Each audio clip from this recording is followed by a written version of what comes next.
Okay, so today we're going to talk about rental listings, kind of how to go after rental listings and how to, start building those relationships to get you more apartments to rent out. And really the benefit of that is not only are you getting your name out there more, you're probably getting more direct clients. And for many of you who kind of work with me on some of my rental listings, right?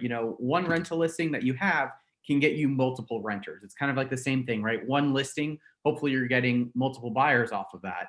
And that is still the case with rentals. I gave out a number of rentals off of the listing I had over on Bleecker Street.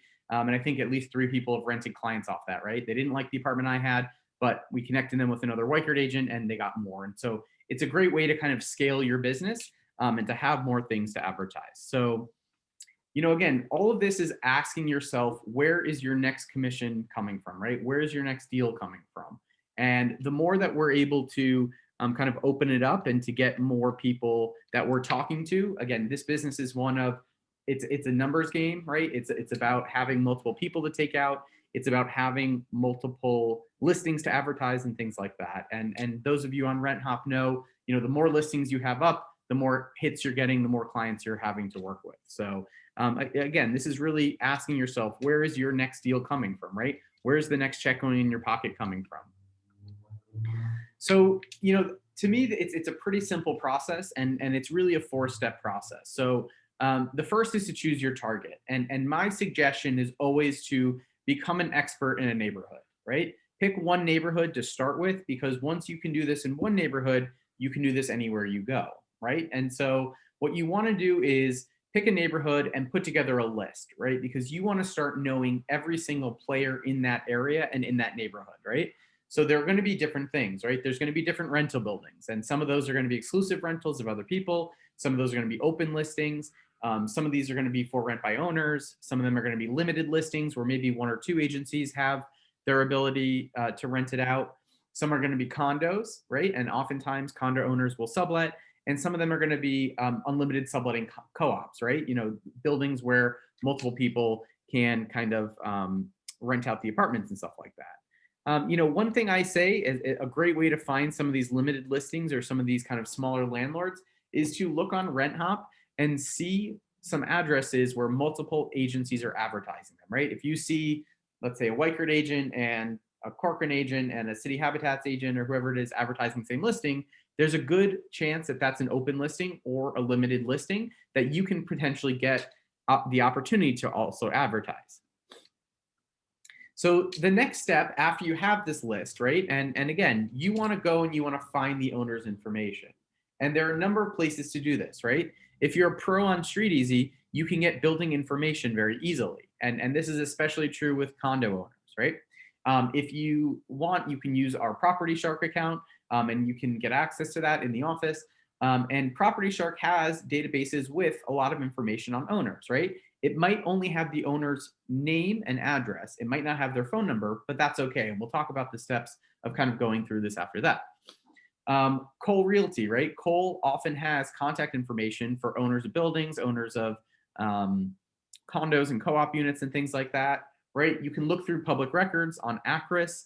You can Google search someone's name anywhere. Again, whatever resource you want to use, and there are thousands of them out there to try to find people's information, right? There are websites you can pay to get lists of owners' information. Again, however you do it, it's fine. You just have to do it. And once you have that information, you want to contact the owner, right? So, and we're going to go through Property Shark and kind of how to do this in a minute. But the first thing I always say is call to get the relationship started, right? Call them up if you have access to the number. If it's a for rent by owner, go and preview and talk to them, right? Call them to set up the appointment. And if you can't find their contact information, right? If you can't find their phone number, send them a letter, right? My name is Jason with Weichert Properties. I'm a neighborhood specialist here in Soho, and I'm always looking to help my clients. I wanted to see if you give your listings out to agents in the area. I would love to help you rent your property, and my office has many rental clients every month. In fact, Weichert has the second largest relocation company in the world. We help over 30,000 people move every year and have hundreds moving to New York City. I'd be happy to help you rent your property in any way I can. Might we set up a meeting? And include your card, right? This is a letter. Just cut and paste this, right? You don't have to reinvent the wheel in order to do this. Send a handwritten letter. Again, I always use the example, Suzanne, when she came back from Philly the first time, she wrote handwritten letters to 2 buildings downtown. one over here at 260 West Broadway. She ended up getting one rental listing, which turned into her being known in the building, getting a sale listing, getting multiple sales, rebuilding her career, right? And it really takes one little foot in the door and one property that you can maybe advertise to then get tons and tons and tons more business. So again, once you get that first contact, you need to build a relationship, right? And you need to help offer your services. The first thing is, why work with a broker, right? Someone might say, I can do this on my own. Well, your response to that is, I'm going to help you save time and money, right? You can get things rented faster because they're not only advertising on one website, right? Maybe it's on Craigslist. That's the only place they're advertising, right? But you're going to put it on RentHop, StreetEasy, OLR, Wikert.com, all these different websites, right?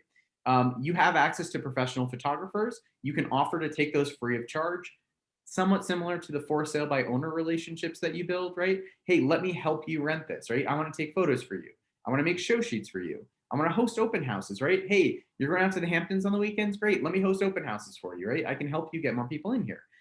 You can also ask if you can advertise it, right? If they're only on one website, say, hey, what if I put it on every other website out there? Would that work for you? And that could be a great way to get your foot in the door, right? Start with broker only ones, right? You can put it on Wikert.com to get to Realtor.com and Zillow, and move from there, right? It's all about building this relationship. And so, again, you have to figure out where you want to focus. You need to target who you're going after. You need to get your foot in the door with them, and then you need to build a relationship, right? So it's basically 4 easy steps. And again, easy is a relative term, but once you're starting to do this on a daily basis, it's something that you can kind of scale and really work, right? Once you get one rental exclusive, then you can use that to tell everyone else in the building that you have it, right? I use the example of Robert Lewis, right? He sold one condo in a building at the I think it's the Horizon at on East 37th Street, right? He sold one apartment in the building. After that, he messaged everyone in the building saying, hey, if you want help renting your apartment, let me know. And he got multiple other renters, right? And he sold other units. And so he's a known commodity in that building, right? So once people start to know you in a neighborhood, in an area, they're going to help you out. The other good thing is, again, if you're doing a great job for these owners, many of them know other owners. And I can tell you, I've been referred out to multiple Greenwich Village landlords by the one landlord that I work with in the village, right? Unison, Stephanie built their business off of these kinds of referrals. Michelle has taken over tons of Brooklyn through these rental landlords who give their number out to their agents when they're not happy, to their friends who are owners when they're not happy with the other landlords and agents that they're working with, right? So it is a scalable thing. So again, what are the benefits to the owner, right? So we pick up all advertising costs. It goes to over 400 different websites, plus broker-only websites. We have professional photos, show sheets, floor plans. We're going to vet the tenants for them, right? Maybe they weren't doing credit checks before, right? We can run the credit check, do the background check if they want that. We save them time, responding to inquiries right away, hosting open houses for them. And again, we're less emotional about the decision making, can negotiate on their behalf, right? We're kind of like a gatekeeper, a buffer between the owner and the tenant to put some sort of separation, right? Michelle uses the example that one of her owners would probably never approve someone if they had to talk to them, because in this market, people want to put in offers, right? And that owner doesn't want to take offers. And so it's kind of this negotiation between them and things like that. So we kind of take a lot of the emotion out of the process, which is a benefit to our owners and to the tenants too, to help them get approved. So again, what are the benefits to you, right?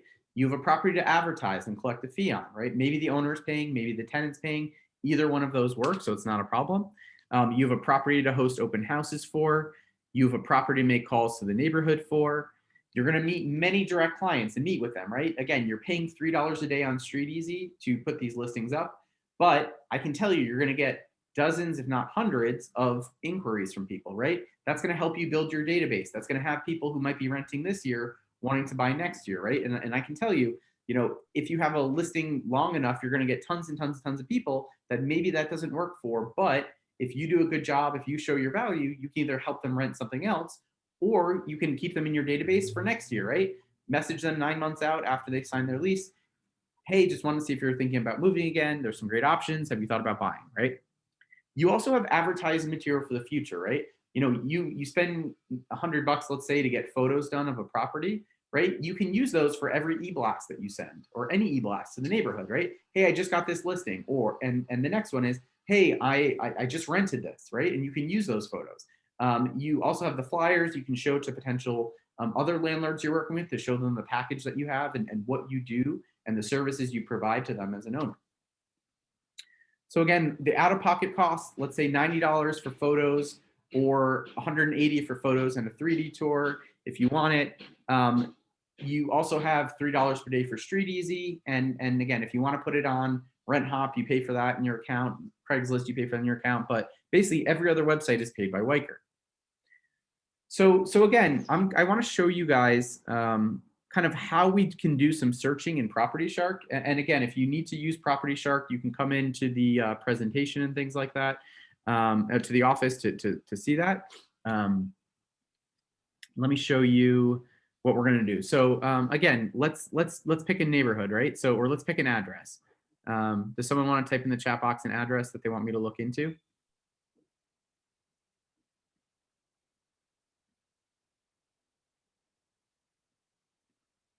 Okay, I'm going to use an example of one of the buildings that I have my exclusive on.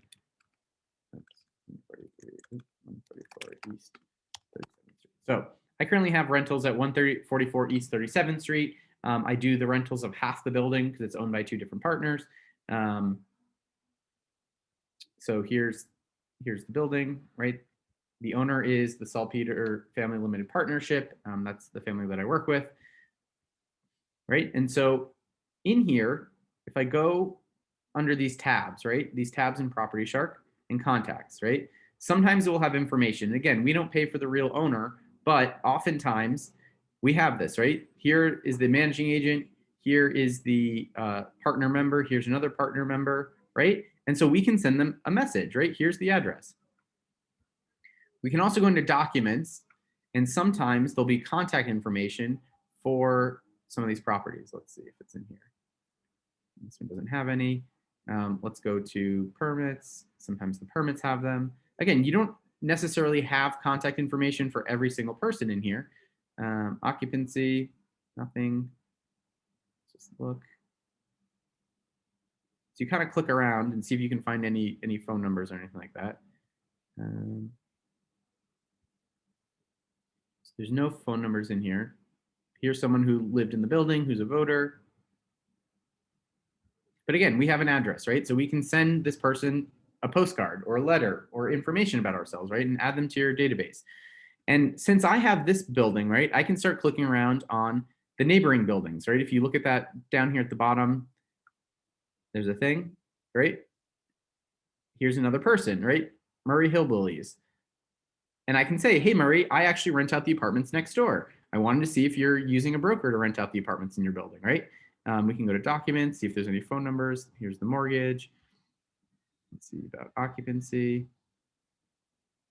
You know, there's people's phone numbers in here, right? We can also take this address and we can look it up on Cole Realty to see if there's any contact information, right? Next door, there's a condo. And for a condo, we're always going to want to click on units. And here we go. Here are the owners of all the units that have been recorded in the building. So we can send an email to these people, or we can send, if we look them up in Cole in this building, or we can send a postcard to the building, or we can send a handwritten letter to the building or a form letter if you'd like, right? Saying, hey, you've got a great condo and a great block. I work in Murray Hill. I'd love to help you rent any properties, right? You know, we can kind of look through this. 149, just going across the street. So Robert Moss Rentals, right? So maybe we reach out or we Google, right? Let's look up what Moss Rentals is.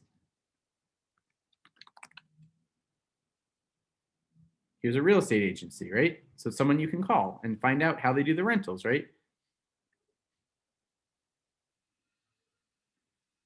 And we can kind of go through all these different buildings. Here's a co-op. So again, we're going to go into units, right? I wouldn't really focus on co-ops. I'd focus on, you know, rental buildings and stuff like that. 153, it's a LLC that owns this one, right? So you can kind of play around with this to start putting together information, right? And keep track of it on a spreadsheet, right? And keep track of who you're reaching out to, how you're reaching out. Again, these 2 buildings are owned by the same person. 157 East 37th Street. Sebastian, right? He lives in the building. You can reach out to him, Sebastian and Claudio. Let's see if we can find any information. I usually look under permits because sometimes there's a phone number. There's not. Occupancy. Here's 2 people in the building. You can always ask them for the owner's information. These are all. So these are the 2 owners, right? So you can always Google them, right? Here you go. Phone number, owner, contacts from building permits. Hey, Sebastian, I live in the neighborhood. Love to help you out with the rentals, see how you do the rentals, and go from there. So again, this is really all about doing some legwork and doing some actions in order to get more that you can work on. I'm just going to go back to this.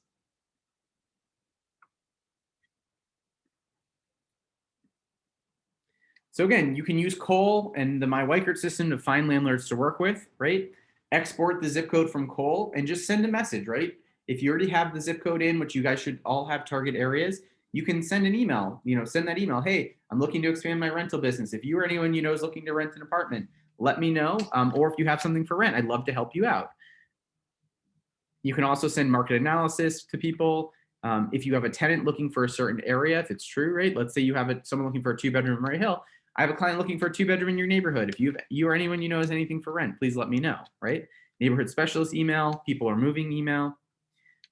Again, reach out to your sphere, reach out to Weichert agents, go on OpCity and things like that. We are getting some great rental leads from OpCity. Get on the rental lead network, or get on to RentHop, right? After you get these to advertise, you can put them up all over the place. So, okay, that is it for me. I hope this makes sense. And again, if you need some help with Property Shark, please let me know. You can use it from here in the office. I'm going to stop the share and end the recording.